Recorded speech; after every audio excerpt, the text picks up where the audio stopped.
চট্টগ্রামের বাঁশখালীর বাহারছড়ায় বিএনপি ও জামায়াতের নেতাকর্মীদের মধ্যে ধাওয়া পাল্টা ধাওয়া ও ব্যাপক সংঘর্ষে অন্তত ১০ জন আহত হয়েছেন। এ ঘটনায় জামায়াতের অভিযোগ, স্থানীয় মাদ্রাসা মসজিদে শিবিরের বৈঠকে ছাত্রদল হামলা চালায়। অন্যদিকে বিএনপির দাবি, ওই বৈঠকে ভারপ্রাপ্ত চেয়ারম্যান তারেক রহমানকে নিয়ে কটূক্তি করায় প্রতিবাদ থেকেই সংঘর্ষের সূত্রপাত।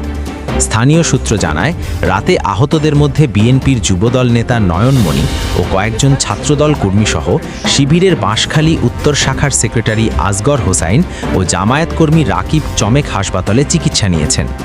মঙ্গলবার রাত ৮টা থেকে ১১টা পর্যন্ত টানা কয়েক দফায় এই সংঘর্ষ চলে।